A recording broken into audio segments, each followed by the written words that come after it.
about 6:30. We on? Can you hear me through the mic? Yes, yeah. Well, How about that? Thank you. Okay, so we have a quorum here. There are 7, 8, 9 of us here now. Mary Nelson and Cynthia had both called in that they were not able to make it tonight, so everybody's accounted for. First item, approval of, by the way, I'm Peter McCarthy, Chair of the Citizen Review Board. You had a copy of the August minutes in your email. I'd like to have a motion to approve those minutes. I make a motion. I'll second it. Okay. May motion, Cliff second. And are there any comments or questions about the minutes? Okay, all in favor of approving the August minutes? Aye. Any opposed? Any abstentions? Passed unanimously. I sent an email out from me, I think last night, the duties and responsibilities of the CRB. We talked about this a bit last time. I made one change in the copy that I sent you. I removed the line that said, failure to attend 3 or more CRB meetings within a 12-month period will be grounds for removal. What I did not do that came up last time, and I'm not sure where we were on this, so I have a question before we make a motion to approve. I have a question. Did we want to have a specific number for outreach or community events? I think somebody brought that up, and I'm not sure if the board felt strongly one way or another about that as a requirement. Right here it just says participate in CRB outreach events and other community events. Any thoughts on that? Cliff? I don't think that's more or less a problem as opposed to the meetings.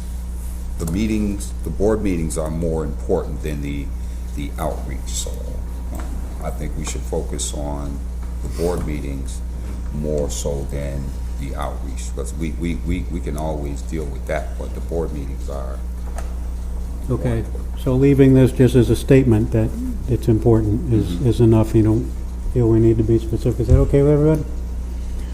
Okay, what about the, so in terms of attendance, there was a previous board decision that you had to meet, if you missed 3 meetings in a row, you I don't could, think it was just in a row. I sorry? think it was 3, period. No, it's consecutive. Are you sure? Yeah, I've heard that a number, it's in the not in the ordinance. bylaws It's but it in was a board decision at some point, and I've heard it several times that it was, I don't have it in writing, but that's what we've gone by. Decision. It's not in the ordinance, it's in the bylaws or In something. the bylaw. Yeah, it's I'm on sorry, it's in the bylaw. I know I read it. So, this is a question for the board at this point. The way I understand this is that what we're talking about is a pattern of failure to adhere to the above agreements, including attending all regular meetings. So, to me, my understanding is this supersedes the previous rule that said you had to miss 3 in a row. This says a pattern of failure to attend meetings is enough. So That's there's, the whole intention of this rule, is that 3 in a row was a problem both times it came up. Dan? so we've taken off the 3 in 1 year and moved it to a pattern of, Well, that makes much Missed more meeting. sense. Yes. Somebody Which could go to, Leaves it up to the board. It leaves it less specific, but leaves it up to the board. And let me just mention, while we're on this, the other part that's not specified here, but it is in the ordinance, is how we remove somebody. We ask the council to remove them. That's not mentioned here. And I don't, I think we knew it. pardon? I think we knew it. Yeah, that's how it We've happens. discussed it. We don't get to throw somebody off the board, but we do get to take a vote and then give that to the council, make a request to the council that they remove it. So I don't deal with that here. That's something else. Lori? I didn't hear the answer to the question of where was the 3 in a row? Was it in the ordinance? It wasn't in the ordinance. I Okay, believe it's that's in the all. it's in the bylaws. Yeah, it's in the book. And what is the procedure for changing the bylaws? There has to be something in the bylaws that says how we change the bylaws, right? You have to You vote. would think. You have to vote on it. Well, I think that's what we're doing. I Yeah. think these I are, don't know what the bylaws say about how to change. Bylaws are once approved, these bylaws may be amended by a simple majority vote of the board sitting in a quorum. So at any regular meeting, the board itself can vote to change the bylaws. Just want to make sure we're doing it right. Yeah, that's what, but I don't think that attendance requirement is in here. I think that was a board decision. It was. is there I don't think that's written in the bylaws. I'm pretty sure remember being what we were told that told that's when we what it looked at was. that is it was a previous board decision that the board's always gone by at some point, and it's, I think we're at the same place where we were the last meeting, where we were trying to decide what we were going to do as far as how many meetings that person would miss before we decided to take action. no, that's been taken care of with That's been taken the care of. change. you can't, It has to be, I was simply answering Cliff's question, that the question of how many meetings you have to meet, mess, has been answered by the use of the word pattern instead of a specific number. that's the way I interpret this language that says the board gets to decide if there is a pattern of failure to adhere to those agreements. The agreement is you come to meetings, and therefore, if somebody stops showing up, and this would be clear to me, if somebody misses every other meeting for 6 months, they miss 3 meetings in 6 months with no excuse, and who decides what excuse? Well, the board does. And there have been times in the past when no phone call, no email, no response, and that's what I'm looking at. I'm not thinking about if somebody's got a problem with their kid or whatever and can't make it to a meeting. We know that. We'll just have to keep records. So, I have a question. yeah. The part on the last bullet point that says respond to communications as needed, request for hearing availability, that doesn't tell somebody that they have to attend a hearing. It just says respond to the request. No, but the bullet above that says be available to participate in at least one hearing per month. The third bullet. So be both things. As long as we make Either that. one of those Okay. would be a pattern of failure to adhere to agreements. If they Okay. do not respond, and again, the board gets to decide, but we all know that failure to respond once to a request for hearing is we're not going to vote to throw somebody off. It's a pattern. Or if it's one of those and a few of something else. I just want to make sure that that doesn't get lost in the Yep. mix because of what it seems like down there at the bottom, but. Are there other questions or comments? Atisha? I've been thinking about this often, and I think that it's nice to come up with somebody who has a pattern of missing appointments and not being able to show up. I think instead of coming to a vote and then making that suggestion, I think that the chair, the administrator, and potentially the co-chair should meet with that person and say, hey, we have noticed this is this. Give them the opportunity to say, you know what, maybe this is too much for me right now. And it'd be easier for them to resign as to go through, and then we got to go through, can you vote to get them off? And it's just big hoopla to finally get somebody off and then find another person to take that spot. So maybe just a conversation with the individual to say, Well, I I agree with you with regard to that. The only thing is that then the only thing that would give them an indication as to what their roles and responsibilities as a board member would be my telephone conversation with them or my meeting with them.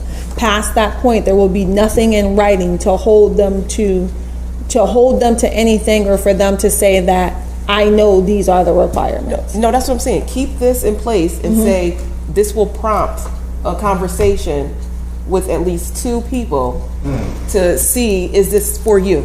Okay. And then Sounds like a plan. have that conversation, because they can say, you know what, I apologize. Because not to hold no offense or anything, but I'm not gonna tell all y'all what's going on in my personal life. I'll probably tell Raynette and Peter, but everybody is not gonna know why I missed the meeting. Right.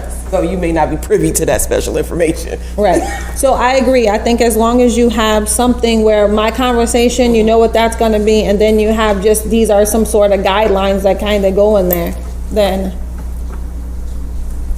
So how do we go ahead and push forward? Well, the question is, I agree again, I also agree with what Hatisha is suggesting, that before it comes to a board vote to go to the council and say, we want this person removed, we would have done some other things, which we have done in the past.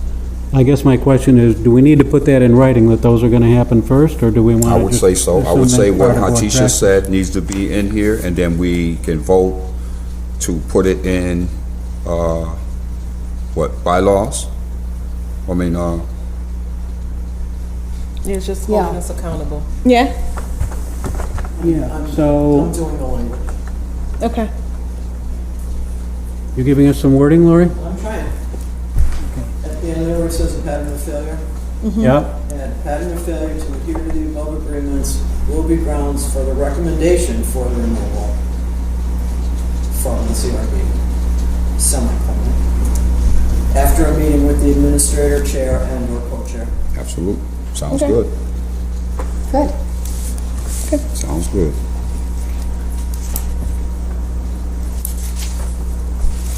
Because it is Dana, have important. you got that? I didn't have what Lori said, but we'll put that in there. I can give you my copy and you can give yours. Thank you. Okay, so would someone make a motion to pass this duties and responsibilities document with the language just suggested by Lori, and Dana will read us what she's got in a minute. I will. Motion by Ruth, second. I'll second it.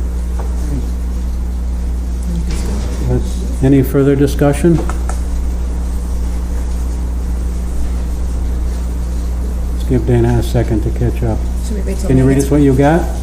We should wait till May gets Wait back. till May gets back. Sorry? May just ran to her car really quick. She'll be right back. So let's Okay. just wait one moment. All right, let's, All I have is that Hatisha suggests that we add a step where we have a conversation with chair, co-chair, and member to clarify responsibilities. And then I wrote in red, add Lori's language. There it is, right there.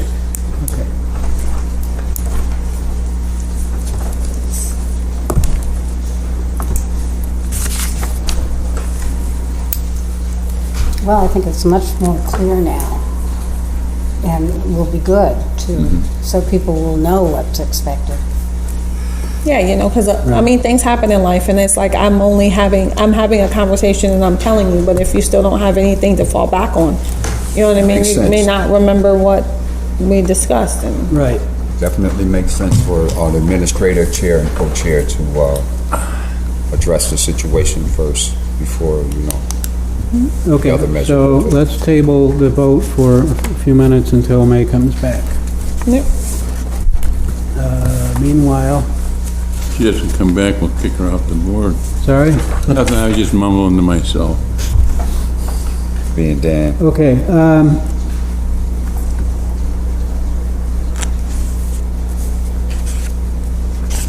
let's see, the annual board training, we put a note there about that we'll try to pick a Saturday in March like we did last year for that. So I'll send out an email with some dates in March so that people can have that on their calendar.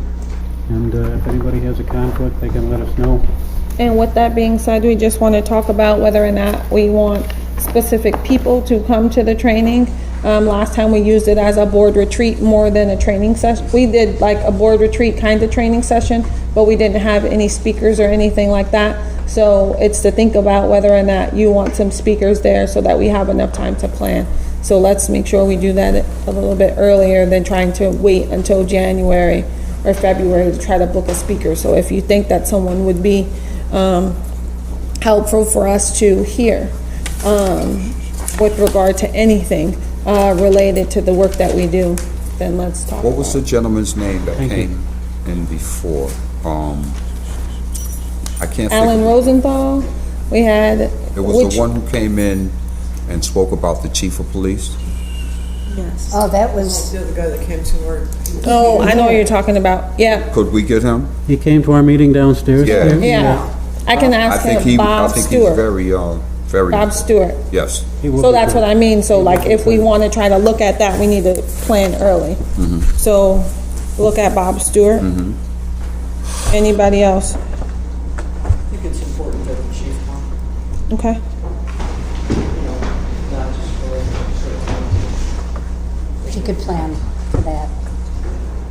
Okay. Okay, so we'll come back to that in, both for dates and for the agenda. And here's May. You have in your email and in your folder a contact information sheet that also has terms on it. So Renette and I went through this a couple months ago and tried to make sure that everybody was up to date. I want to spend just a minute looking at this and clarifying what's on here so people can check out and see if they agree with the terms and everything. So what's important about this, the first thing you need to know, if you started, many of us started our first term replacing someone who had left. So, for example, on my line, I started in May of 17, and that person's term ended in December of 17.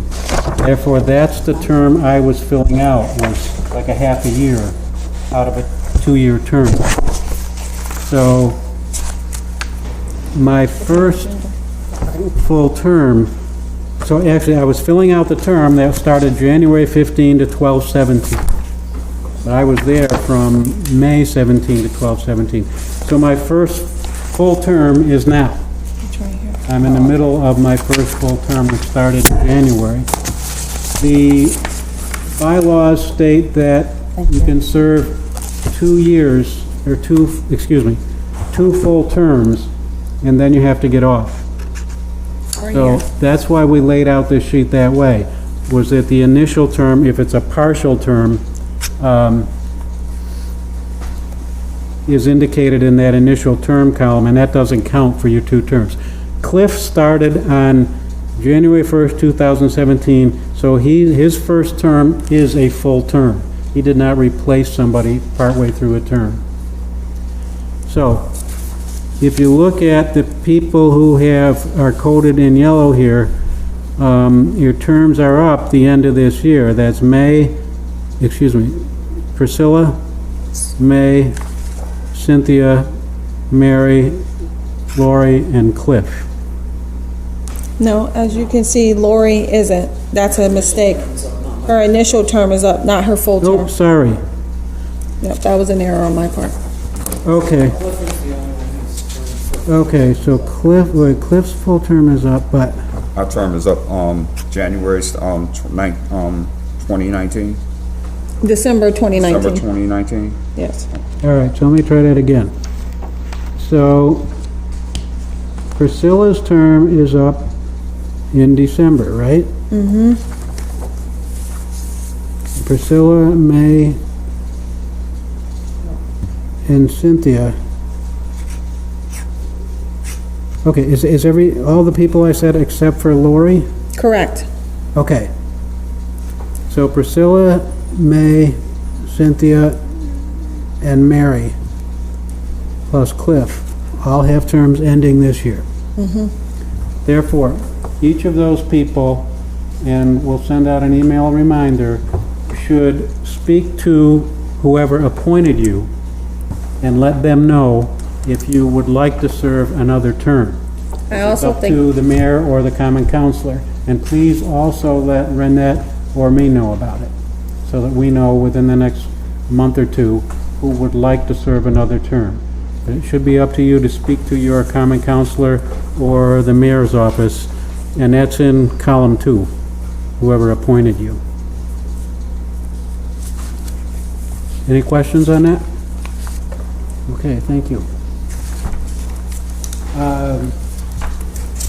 We have the obligation to do an evaluation of our administrator every year. The last time it happened in October, so it's coming up pretty quick.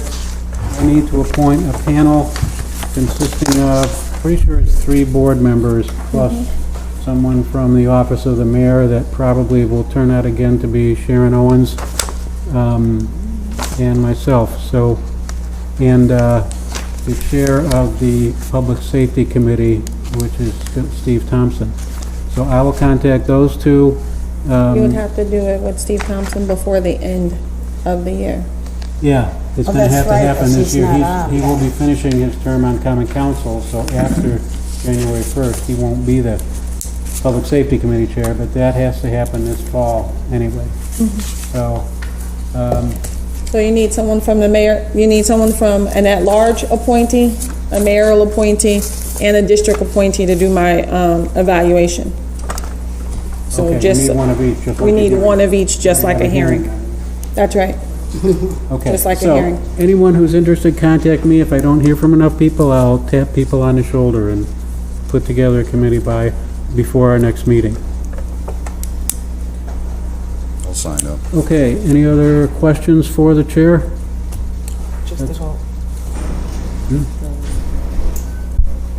Need to go back to vote because May is back. Sorry, what? Need to go back to voting. Thank you. May is back in her chair. Vote on the proposal for duties and responsibilities. So you'll read it, Dana. Okay. We'd like to make the amendment that instead of just a pattern of failure, we say a pattern of failure to adhere to the above agreements will be grounds for the recommendation of removal from the CRB after a meeting with the administrator, chair, and/or co-chair. Be nice if I could read my own. So, How you feel about that? And the recommendation was back based on what Peter said. Yeah, based on all those criteria that's up there, if you show a pattern of stuff. Basically, what we're saying And then is that Hatice just suggested the meeting. we can kind of suggest that they resign. They could have a meeting and sort of maybe suggest you're not living up to your responsibilities. That sounds like a plan. You could resign or... so if we're sick of putting up with you, we can't just vote to get rid of you. We have to talk to you first. Alrighty, sound like a plan. Okay. All in favor? Aye. Any opposed? Any abstentions? Thank you. So this will go into effect, as we said last time, January 1st. So we'll start keeping track of these. Starting January 1st. So that anybody coming on for a new term, I mean, in reality, we could start observing most of this anytime if somebody's doing it, but I think officially it starts with new terms. My point of view is it's not fair to change the expectations in the middle of somebody's term they didn't know about.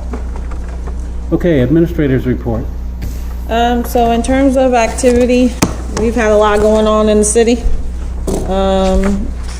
We received 13 new cases in September, making a total of 73 cases for the year of 2019 received.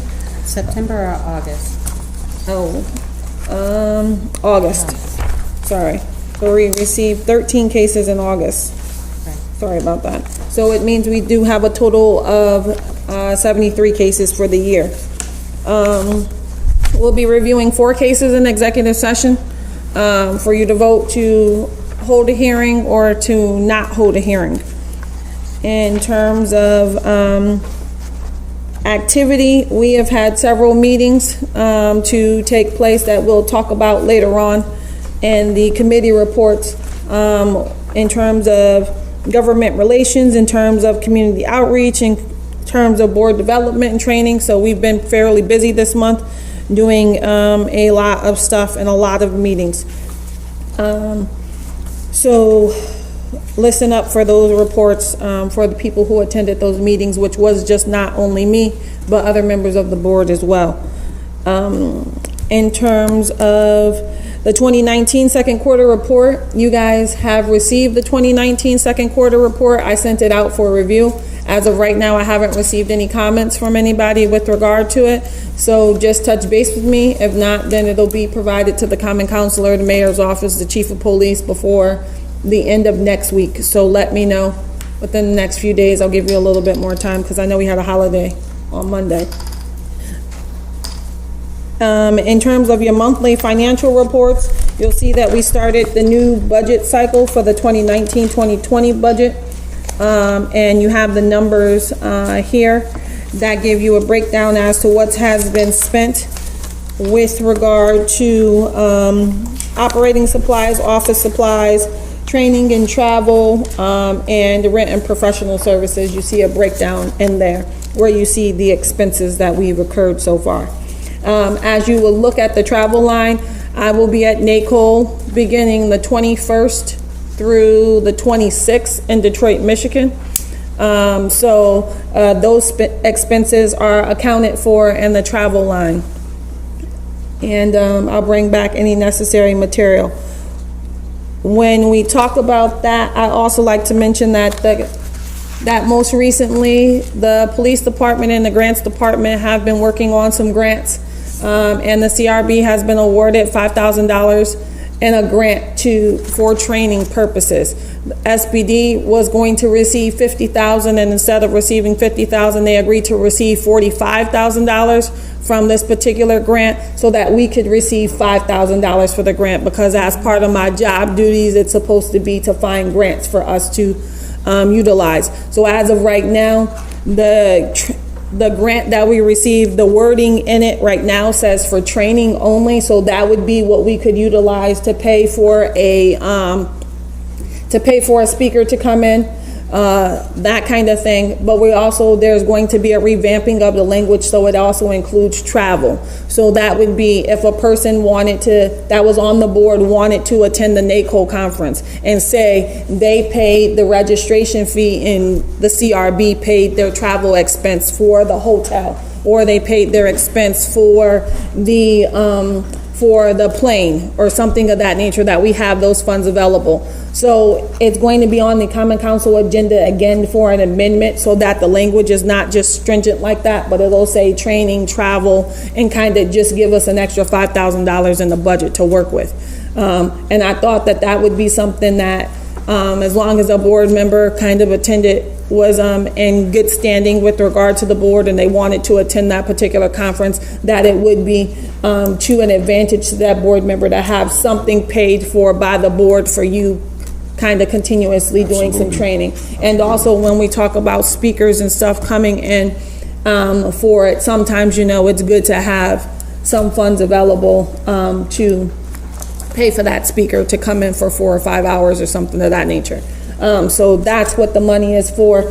You'll see inside your folder this just agenda item from the Common Council, and you'll see that it is agenda item number 14. It was a grant from JAG, and it shows that $5,000 is going to be awarded to the Citizens Review Board for training. Okay, just so you guys know. So that's something that was on my agenda to do, and so far it got done. One of the things. Absolutely. But we're working on it. So that's why you have that piece in the agenda for number 14. Any questions with regard to that? Not with that, but I do have a recommendation on a budget item. Sure. Under supplies. Can you please buy a new tent? Okay. Absolutely. And we need that. I mean, Cliff and I had a really rough time with it at Mary's thing when the hurricane came through. We need that. We had a hard time. We couldn't even get it all the way up yesterday. And a nice sturdy one too, not the little tin one, Okay, so Weatherproof. I would like to make a recommendation that we buy a new pop-up tent. Okay, canopy or whatever it's called. all right. Any, any complaints, want to make a motion? I'll make a motion. I'll second it. Okay. Do we If need, you would like, I will look on Amazon for a couple and send. Yes, you brought up a good point because we just recently, I applied for a credit card through the city because I was spending the money with regard to travel on plane tickets and things of that nature for any event, gas and things of that nature out of my own pocket. And then having to be reimbursed from the city with regard to those things. So we received a credit card with a $1,000 limit on it. And so today I bought my plane ticket to Detroit, which was $328 or so. And so I used that credit card instead, but it'll still flow through the budget line in the appropriate place where they'll pay the money out to the credit card company. But if we do use something like Amazon or something like that or whatever, that would be the way to do it. If not, the only place that we have like a billing system for something is going to be like WB Mason, and I'm not sure that they have tents. So just, you know what I mean, if you're going to do that, that would kind of be something that we could utilize that for, you know, within reason. Just do a couple of quotes and stuff like that so we can look at them. Get together on it. Yeah, but I agree with you because it's a bit of an issue. Absolutely. do we need to approve a specific amount, or? do we I think that the next time Lori comes to the meeting, if she could have some amounts as to where we're in a range and then kind of send an email, we'll know what we're kind of looking for. So we don't really need a motion tonight? Yeah, we don't really need a motion to use the credit card to buy it, but I know that travel expense was something like that. It was just like crazy for me to be paying for the plane tickets. Yep. So, all right. In terms also in here, we'll be reviewing a 2017 case tonight in executive session. So that gives in the report with regard to the 2017 and 2018 outstanding cases. They're still coming in. And we'll be reviewing, I think it's 2 2018 cases, and we'll be reviewing 1 2019 case in executive session. So they're still rolling in. I also want to draw you guys' attention to a new private investigator that I met with, and their cover letter is in here. And I know the last time we had a kind of committee, it consisted of Dan, Peter, and myself, and we interviewed private investigators. You can see the resume for this particular person. If you guys want to schedule a time to meet with that person, you can let me know. If not, we would need a motion to hire that person. Their current rate is $75 per hour, which is the same rate that we're paying PIB. And this private investigator would be Freeland Investigation Services, LLC. So kind of however you guys. Virgil Hutchison Jr. Yeah. So that's what, decide which one you want to do. Are both of the firms we approved in the past available, and Yes. And do you see it at this point worthwhile to add a third? yes, Okay. I do feel that it would be to our advantage, and also given the person's experience that the other private investigators don't have. I believe that it's in our best interest. Is he a former police officer? He is. Yeah, that's what it says. Huh? Just Yeah, like that's you, what it Dan. said. You He remember retired him? from Syracuse Police Detective. I know. Just like you, Dan. If he gets it on the board, you Tell can. everybody that. Okay. So you've got our availability for October. You want to go ahead and schedule? Yeah, something so with we a couple can of us? schedule something with regard to him coming in. And then we would bring a decision to the board, right? Yeah, we can bring a decision to the board at that point in time. I just want the board to be aware as to who we would be interviewing, so you can have, you know, the information in front of you with Yeah, regard to. Why do we need 3? Why can't Well, we- I'm not saying- Based on the quality of the people that we have working, why are we looking? So based upon what has transpired with the 2 private investigator firms that we have, Sometimes it is necessary, one, to gain some more knowledge with regard to, which I feel like this person brings some experience to it. But I also feel that some of the quality of work kind of doesn't fit where we need to be. And so I'm not saying that we wouldn't, I'm not saying that as of today, we're saying, hey, we don't want to use this person anymore, but that could come into fruition. But we need to make sure that we have somebody else lined up and that we've already gone through all of that to be able to add it. And I think that it makes sense to have at least 2 and possibly 3 available. It has come up at least once where someone has to recuse themselves from a particular case That makes based on sense. past contact with Right. somebody, That and then the other firm might or might not be the right one for that case, so. Right, and I'm very particular about the cases that I give to the private investigators as to if it's something I think that I can handle myself, I have the time to look for them. Sometimes I'm just utilizing some people to try to find a person.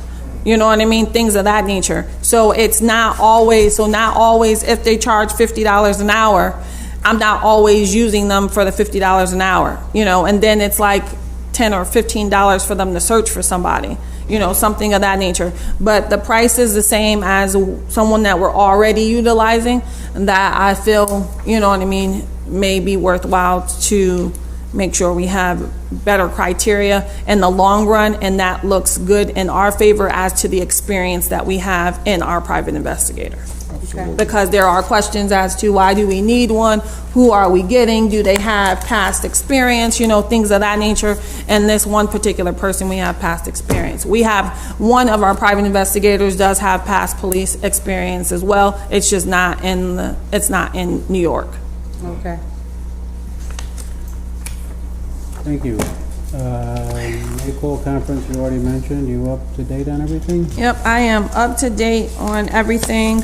You'll see the September calendar that we have going on, where we do have a hearing scheduled for the 20th, I believe it's the 22nd, I believe. Oh, nope, it's the 18th, I believe, is the hearing. But everybody has already been contacted with regard to that, so you know that you are, yes. The hearing I'm supposed to go to? Yeah, that's the one you're going to, Dan, that one.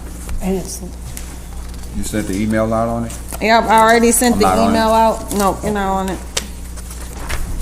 All right, so we'll talk about that later, 18th, because we typically don't disclose the hearing panel, so we just kind of keep So talking. that's at 5 o'clock or something, isn't it? Back there.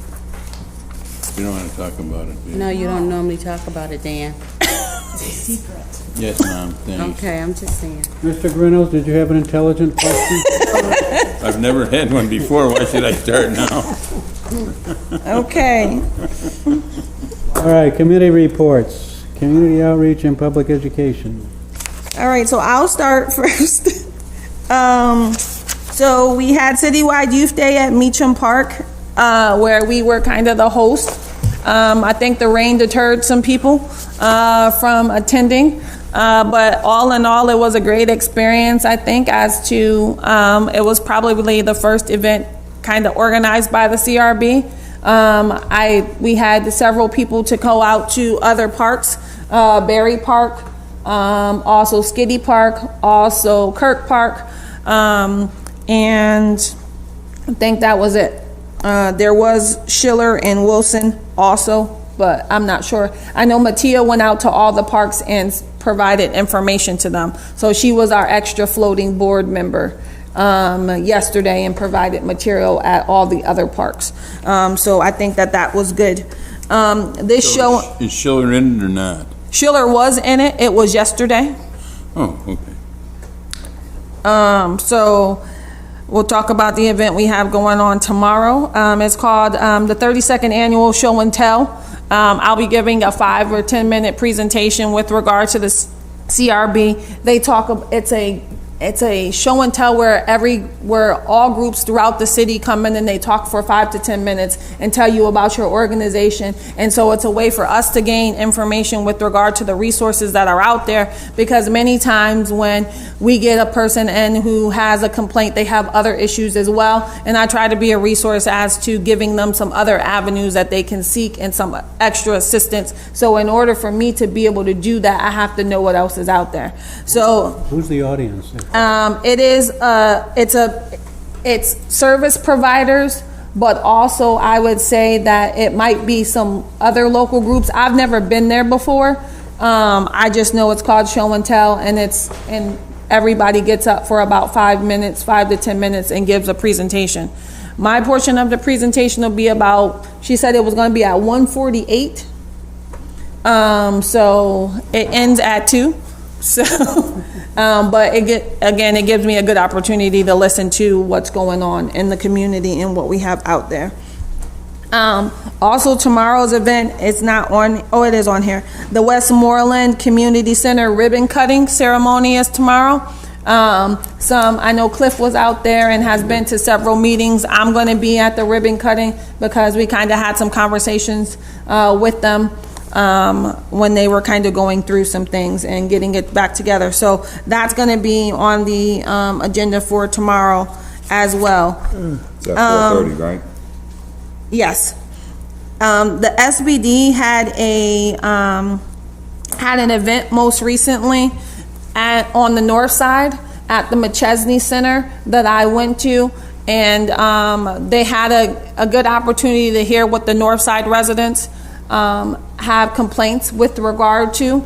Mostly it is parking, it's mostly trash, it's mostly kind of property crimes or things where they feel like, is the north side getting the attention that they need before something big happens? You know, they don't have many, I don't know what many means, but they don't have a great deal of shootings on the north side, but they have a great deal of property crimes more on the north side with breaking in and, you know, other kind of issues. So that's why I said I don't want to say not many. I don't know which, I mean, one is too many. So I don't want to say it like that, but they had some other concerns that they were able to voice to the police chief, the mayor, and DPW was there, and also code enforcement was there, because it also went along with the common council meeting the other day, which talked about the trash and things of that nature. So it was all of that kind of wrapped up in one.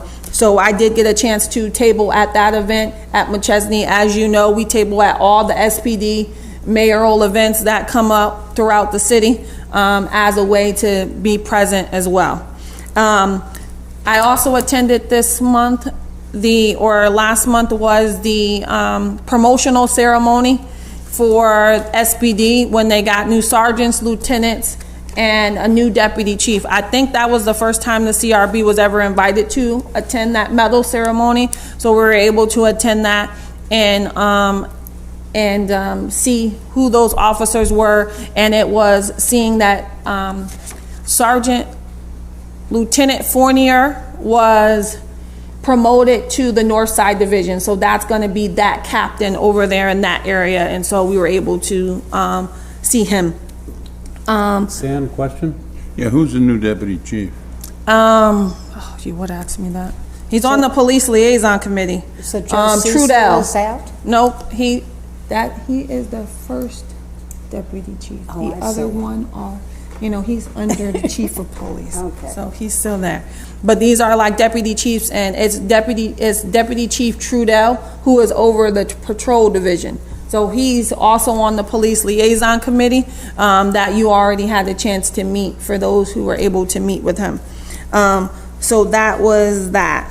I'm trying to think. Speaking of that, we have a police liaison committee meeting coming up. So look at that. And I think that might be all with regard to the events, other than we have a TNT presentation coming up on September the 11th, in which you'll be having a presentation to the Valley TNT on 9/27. There will be a SBD forum at the Boys and Girls Club on East Fayette Street, so we'll be attending that at 5:30. And there was something else that happened in August. Is the Valley TNT meeting at the Cecil Center? Yes. Yep.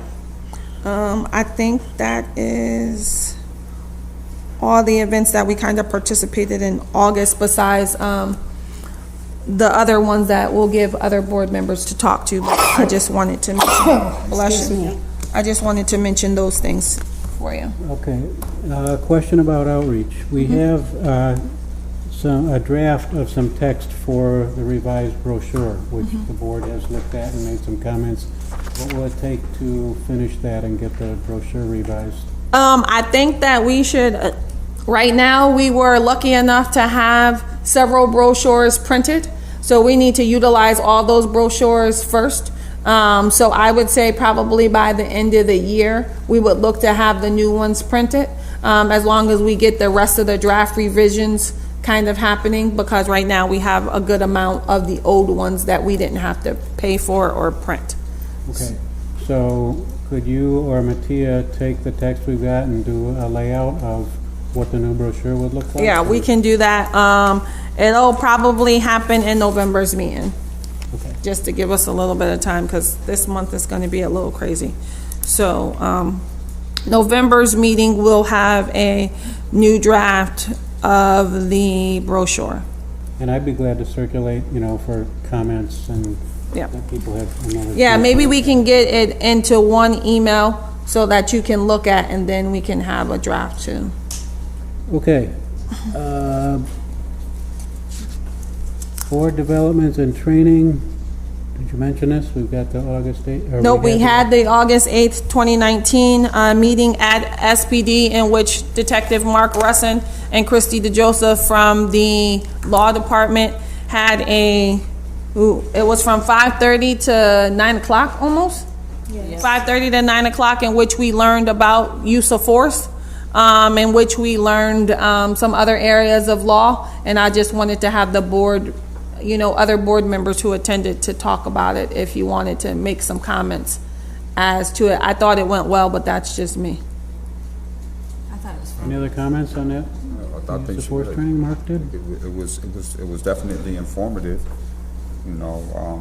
We need that. We need clarity on a lot of, as far as that policy is concerned. So I would even suggest another session with him as a follow-up, because he still didn't get a chance to go through some of it, due to time constraints. So. All right, so we can But talk invite him about to that in be- the police liaison, we can talk about that in the police liaison committee as to what date would be a good date to have another use of force training. Okay. So government relations, we had a meeting with a couple people from the police department. It was with Mark Russin and Christy DeJoseph, is that her name, from the law office. And it was myself, Hatisha, Renette, and Lori.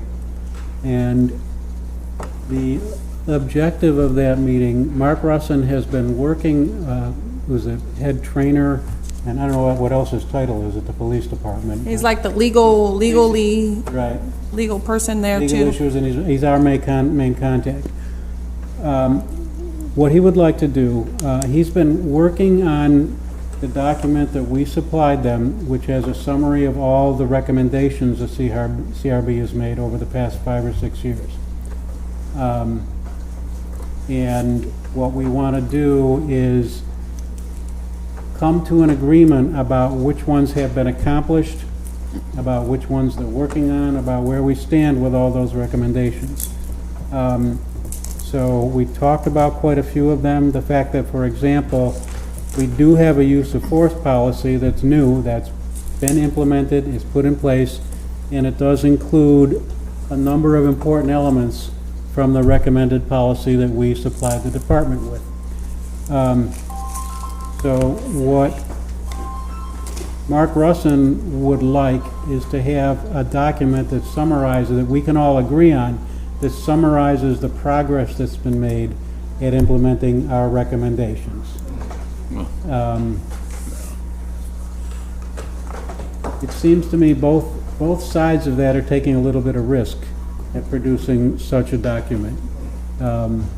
If the police department says we are working, we're doing what the CRB wants, and if the CRB says the department's doing a great job, you know, it's going to be tricky to come up with some sort of summary that we can all agree on, but that's the intent of that group. There are things we agree on. There are a couple of recommendations that were fairly minor. There are some that have been put in place, and I had to leave before we scheduled another meeting. I don't think we have one scheduled right now. No, but I'd like to give Lori an opportunity and Hatisha to talk about their thoughts from the meeting. Other responses to that meeting? I thought it was a good meeting. I think the one thing that came out in there was some of the recommendations and why they could not be implemented. We make recommendations and we really think about it before we do it, but not knowing ahead of time why something is in a policy or why something is not in a policy when it is explained, whether it's federal legislation or whatever drives that policy. We did learn a lot about those issues and why certain things can't be in a policy and might be a training issue versus a policy issue. Or a procedure. There was a third one that I can't remember. Procedure. Procedure.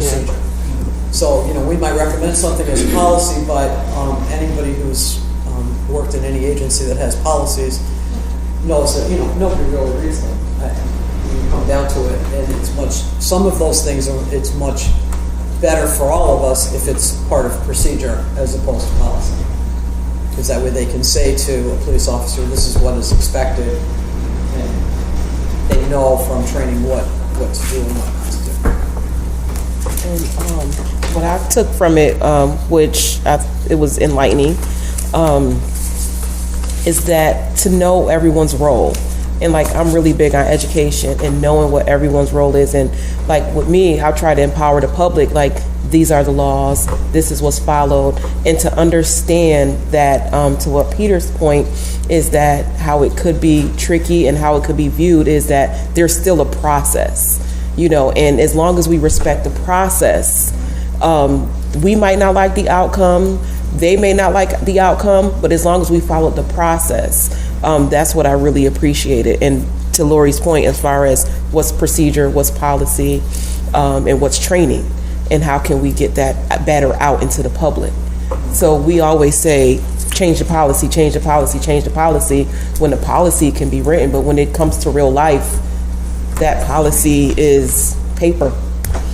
It's the training it's the training that mattered. It's the training that eliminates the gray area.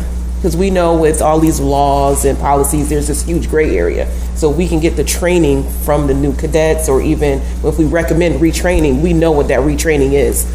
We know that retraining is to approach a person when it comes to demeanor. We know to approach the vehicle instead of hands on the waist, or it appears that they're holding or coming off aggressive, to take a few steps back. And also letting the public know that if a police officer isn't directly close to you, but they took a few steps back, that's the way that they can try to de-escalate. So it's also, it's like trifold, I guess, attacking at different levels, but it was great. Cliff, question? Yeah, because I heard Lori speak about, what you said, the federal laws and stuff like that, and why they couldn't implement it, right? Is there any possible way that, because I know they change federal laws and state laws all the time in that regard. Is there any way that the recommendations that are recommended from the Civilian Review Board could be put up against that? But that's what they do, because they have an agency that accredits them. So they have accreditation agency. Then you have the New York State law. You know what I mean? And then you have things of that nature. So every time before you can change a policy, they have to look at the policy from their accreditation unit In order to keep their accreditation, they have to have certain aspects. So they're always doing that before they could change any policy that they're going to have for the SPD. To keep their credibility, so Well, accreditation. accreditation. So you have to look at all of that anytime you change it as to what's going to be the ramifications. As we say all the time, you know, if I say this, I need to know what's going to happen next. If we do this, we need to know what's going to happen next. That's how the law, that's how you look at a policy and decide, okay, well, if we change this policy and we put this language in there, how is it going to affect this person and how is it going to overstep a particular law or things of that nature? So that's always happening. Okay. Now, also one of the reasons why I send you guys those emails that has all that case stuff is to tell you the cases that are being reviewed by the higher courts, which affect those laws. That's the reason why I send that information. And it's like, oh, okay, this is a case that's out of somewhere else, but it's because those kind of things, courts look at other courts as to what they used in a particular case. So if we're looking at that, you can see why this couldn't get implemented because this court didn't agree with that. So they're not going to implement stuff that doesn't have other law to support it. Because if not, you set precedent and it could be bad precedent. And that's also something that somebody is going to look at what happened in New York and apply it in Kansas. You got to look at both aspects of it at all time just to make sure. Absolutely. And so those are the kind of things. And that's why sometimes it's like, I'm concerned about the wording. And that's what we get stuck on. We sometimes it's like, okay, it needs to read exactly like this in order for it to be like that's what the CRB recommended. But if we can understand why you didn't use that word and why you chose this word differently, then we can understand why. It doesn't mean that we have to agree because we may think that that helps the public more. But now we can just see it from their perspective as to why they didn't.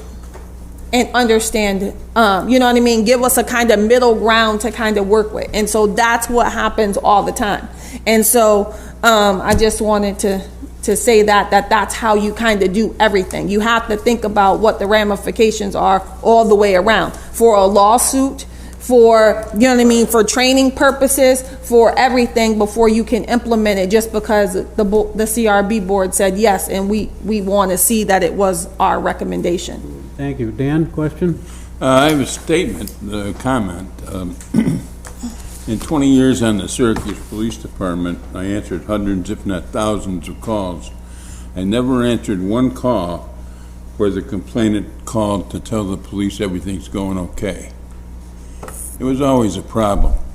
So de-escalation, it's already escalated by the time the police get there. It's not a matter of the police coming there to escalate, it's a matter of the police coming there to de-escalate. And there are ways to do that. And I think that I haven't really read the new use of force policy, but there are issues that we don't see that they see, and there are issues that they don't see that we see. And I think that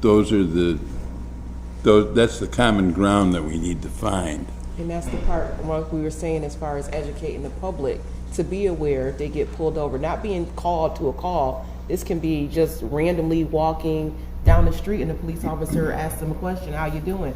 Like some of us did ride-alongs. So there are, like I said, there's all police officers aren't great, all citizens aren't great. But you can have, I was in a vehicle and the officer said, hey, how you doing? It was raining. And they was like, we're going in the house. Smooth, but of course it could have went the other way if the officer said, hey, how you doing? And they ran. That would have been a totally different situation. So there's a variety of, But ways that's of just how to exactly go. what I'm talking about. Yeah. What I'm talking about is the fact that to put it in simple terms, there's two sides to every question, and things are seen differently from one side than they are from the other. And I think that the wording of the use of force policy would have to reflect both of those. Right, and we need to continue to learn to understand. Yes. And the one that I am concerned about the most that we haven't talked about yet is the mental illness one. That I don't think that They have, so they talked about that.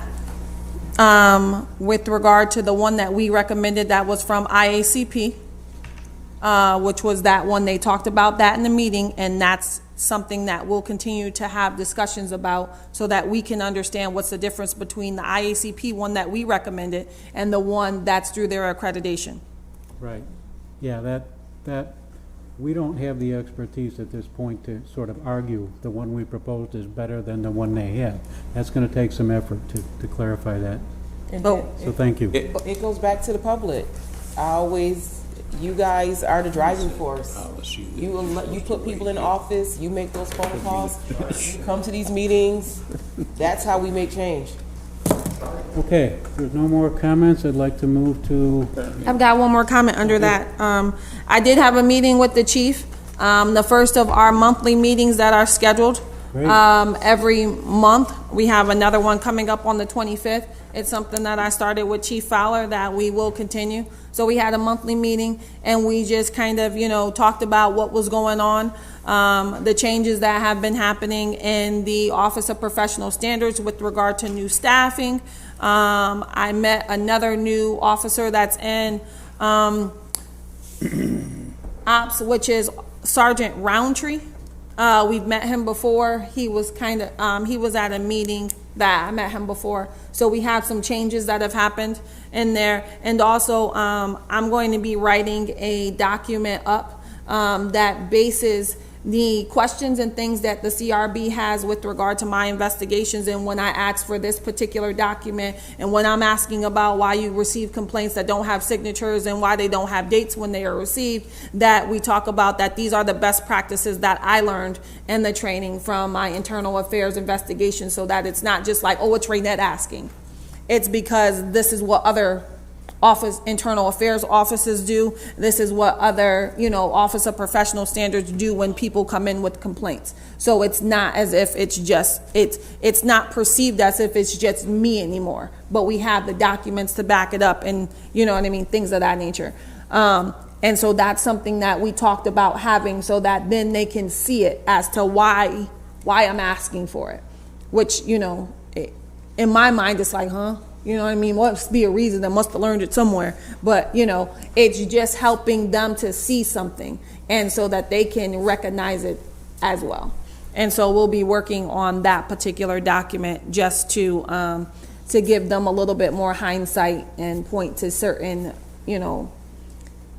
things. So we did have a good meeting, and he was able to see the office, which was good. He asked about, the private investigator, so we talked about that kind of thing. And so it was a good first initial meeting. He didn't know where the CRB office was. He knew it was in the building, but, past that point, he had never been there, so it was a good opportunity for us to show. tell them to stop by. Yeah, but you know what I mean? I'm just saying it was a good opportunity for him to see that we are a good working office. We are legitimate, that kind of thing, and it was good for him to see. Thank you. Any other board business? I had a question, sort of, Okay. but I don't know where it fits in. Okay. I heard yesterday that the police department got rid of their, what do you call it? Crime reduction team? Yes. Is that true? Got rid of what? Their crime reduction team. So from that's what I heard on the news. I didn't specifically know about it to ask a question, but that's something I can ask. But from what I heard and what I saw on the news, it said that they got rid of the crime reduction team because of low staffing. Wow. And I'm just going to leave it at that. Okay. I can't talk about it because I don't really know. Mr. Grinnell. Well, experience tells me that when I was on the police force, we had a thing called the crime control team, which is probably the same as the crime reduction team. And the reason we had it was because we got a federal grant. My guess is they got a federal grant or they got some money for it and the money's run It out. ran out. I don't know Okay. enough to talk about it. So. Any comments or questions from the public? Thank you. Come on up to the mic. Please introduce yourself. My name is Beverly Carter, community. I hear a lot of things going on, and one of the things that I hear is that's very important to me is, so it's a statement and a question, that our community must be must be informed. And the question is, how can we, as a people, inform our community? And the reason I say that is because the only reason that I'm here today is because I know a couple of people personally here, and I learned through them. I've been here my whole life, 59 years, and it took 57 of them, almost 58, because I just started last year or the beginning of this year, to even know, because whenever I heard about the still, it's like you had to be in trouble or they weren't there for you. So how can you get more information out to the community? And by me working in the community, I know it's and working in the schools, getting the parents, the people to just come out to hear. But do you have any suggestions? And how do we get people knowledge so they can stop being ignorant of what's going on? And so that's one question. And adding to that is just like the forum that you went to. When are we going to get that information? How do we receive that information about, no, I didn't make the meeting when they were talking about revising this and doing this and how this changed, and do I need to do this? Do I step back, or do I just shut up and get out the car? And it troubled me with your, said you never heard anyone call and say something good about the police officers. I didn't say that. Okay, well, that's what I took. So the call wasn't saying that it calmed down or the word, and you could correct me, but even that is that it's a growing process. And I like what I'm hearing is because we got to come together. We got to come together and grow the police force, the community, the board. We have to come together in order to make a change. Okay, I don't bother no one. Several times police officers have been very, very, very, very, very rude to me. Very rude to me. Where I had to call like 12 cars to come and finally get the sergeant. But anyway, so my question is, how can me as a community person, working in volunteering in different schools, being in a community, how can I help you knowledge our community? And I'm looking at you because you're supposed to make the statement. But I mean, how can we do this? Because we have to. And I'm guilty. I'm really guilty because, being honest, Raynette and I be at a meeting every first Thursday.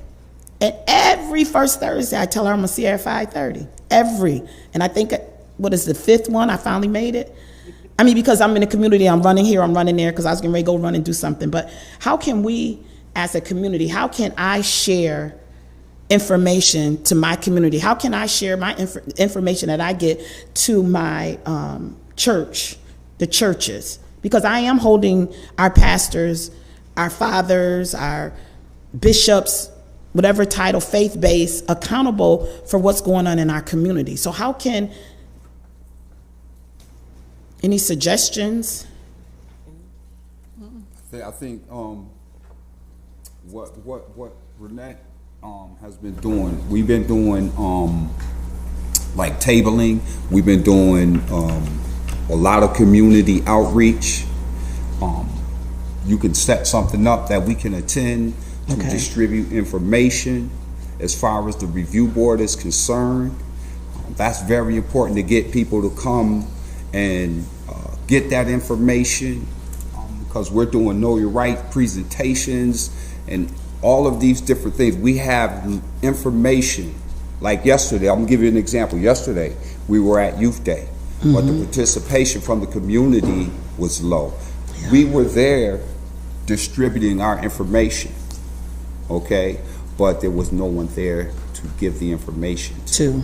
So we need more participation from the community in that regard, when they know that the Citizen Review Board is going to be there to come out, get the information, take time, reach out to our outstanding administrator who's doing an outstanding job.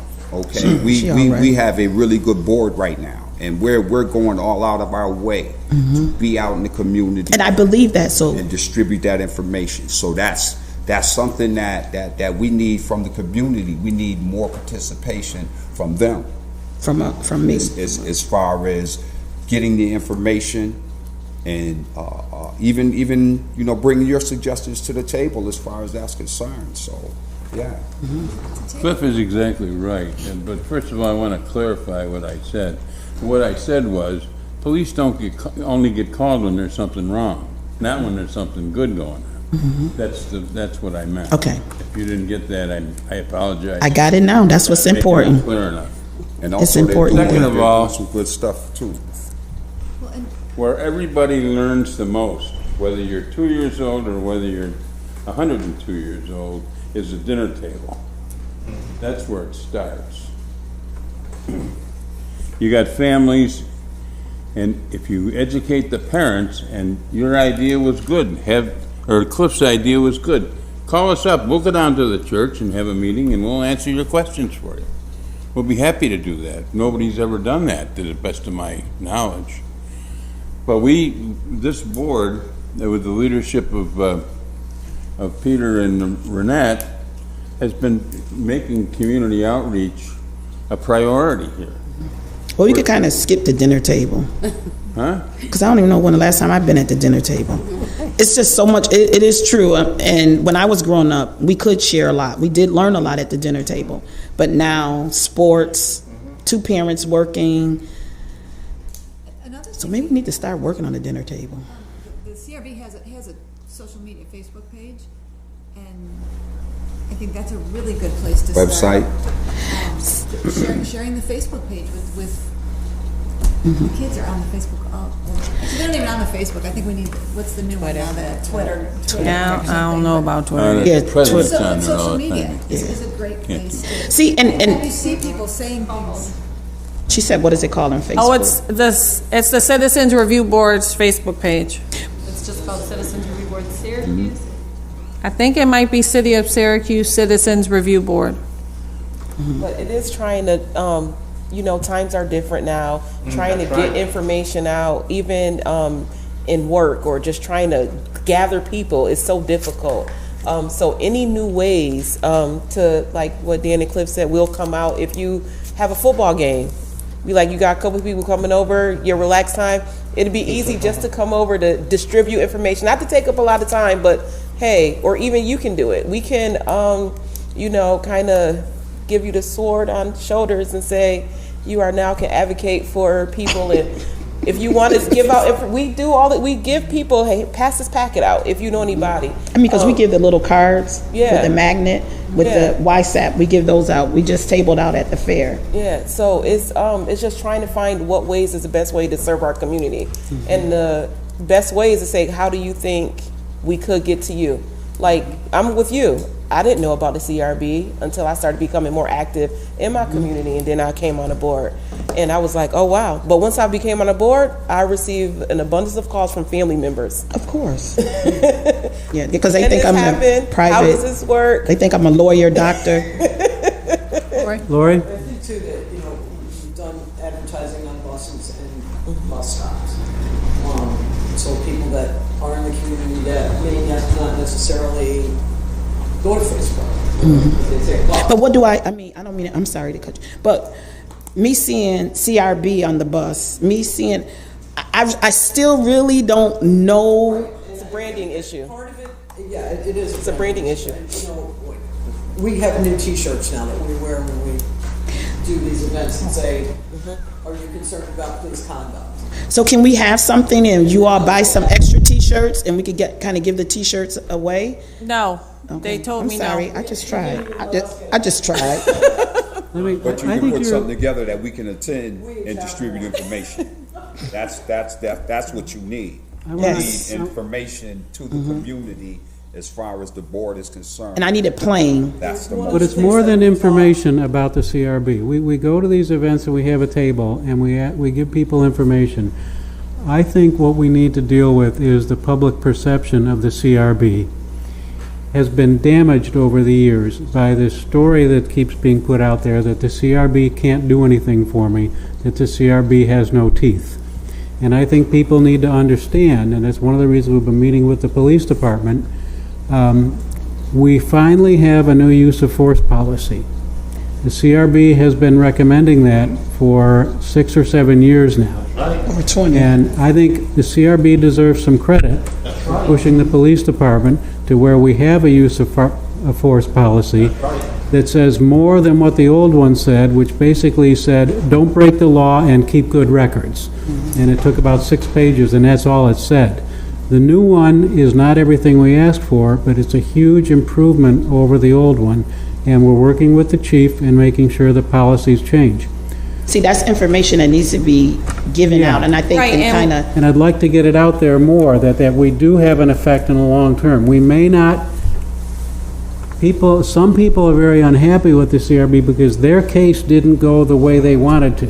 of Now, course. that might be because they gave Like the my officer lawyer. a hard time in the first place, or because it's outside of our jurisdiction. So we lose because public perception doesn't change. But I'd be glad to do more public meetings and come to churches or wherever, and try to get more of that out. And hopefully, if we work with the police department, we'll get more clarity about the changes that they are making based on our recommendations. I think they are, so thank you. For time. But I don't, just real quickly, I don't think that tabling at an event is the thing that gets the information out there. I think if you organize an event and the CRB is going to be a panelist on there, we're going to get more information out there than us sitting at a table. And even if we so-called call an event and say the CRB is doing this presentation, we did that. We did like 3 of those, and we got very little people at the event. So it's like, if you know you can gather the masses, the CRB will be there. If you say that we're having this particular function and you'll give us 5 to 10 minutes to talk about it, we will be there to do that. And I think that that's how we educate the people and then keep changing the narrative as to what people think the CRB is about. But us sitting at a table and expecting people to come over and talk to us, it doesn't happen. Even if I'm walking around, people don't want other people to know that they had an issue. So they're not everybody's going to readily come up to a table or respond when I'm asking them. But if it's a forum that I can just talk about what the CRB does, what the CRB has done, people will remember the CRB more than me sitting at a table. So, Thank you, we appreciate it. and then We'll stop. so to that, is that any testimonies then? Okay, out of maybe 100, I'm sure you got 2 that maybe we can use testimonies to when you come together that someone is saying that they did, even if they didn't win the case, but they could say they did all that they could do. That's a very good point, thank you for that suggestion. No, I'm not asking for names from me. I'm saying you talking to some of the. Come on up, brother. Okay, thank you. Yes, I'm feeling really good about this board.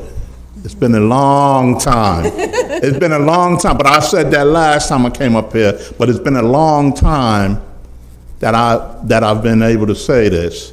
And this administrator, Peter, and the whole board, which is the team of the administrator and the chairperson, I'm feeling really good. Really good. Thank you. Thank Been a long time. Oh boy. But I want to, one thing I liked that I'm not bringing no politics involved in this, but one thing I liked it, the way President Obama, he was a law professor. So he used to put in certain things and they used to deny it.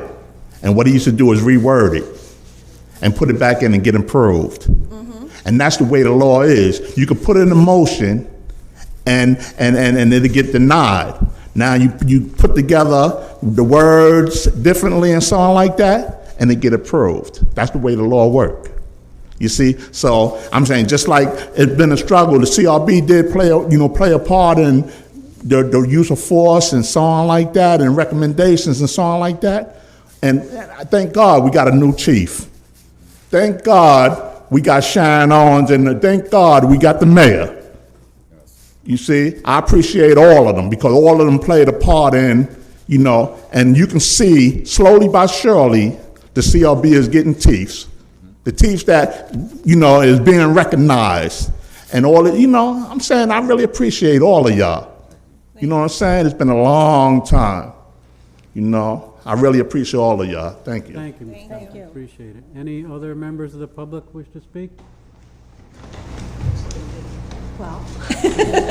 Since I'm like, there's like three of us, and yeah, you probably notice I'm a new face, I'll just say hello and introduce myself. My name's Carmen Viviano Crafts. I'm a social work student at SU, and I'm interning this year at the New York Civil Liberties Union, the Central New York chapter, with Youssef, who I'm sure many of you are familiar with. So you'll probably be seeing my face at every one of these at this point. I gotta say, I'm really new to this. I agree with what you said. I had no idea that this even existed. I didn't really understand the purpose, the process, the fact that you guys are really open to come table events, do presentations. That's amazing. I'm already, like, gears are turning in my head how I can utilize that to my advantage. I'm a North Side resident, so some of the stuff you were talking about on the North Side, like, yes. And I'm trying to already figure out ways I can get you guys to come out and, you know, reach some more people. So, pleasure to meet all of you. Thanks for the good work. I didn't look yet. I didn't want to be rude too much on my phone, but I'll find it. And yeah, you need Insta. You need some Twitter. Anybody do the WhatsApp? I don't even know. I pretend like I'm a kid. I don't know anything. But so anyway, thank you. Hello. Thank you for coming. You.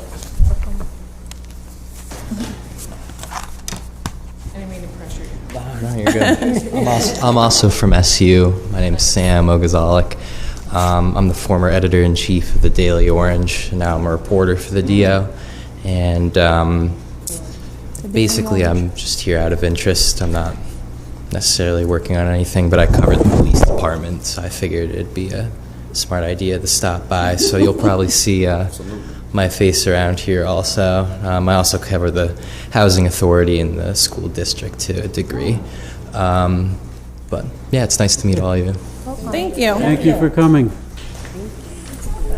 At this time, I will entertain a motion to go into executive session in order for us to talk about the cases and schedule hearings. Want to make a motion, please? I'll second it. Second. All in favor? Aye. All opposed? Abstentions? Okay, the board will now go into an executive session. Thank you all for coming. Thanks for coming. Thanks for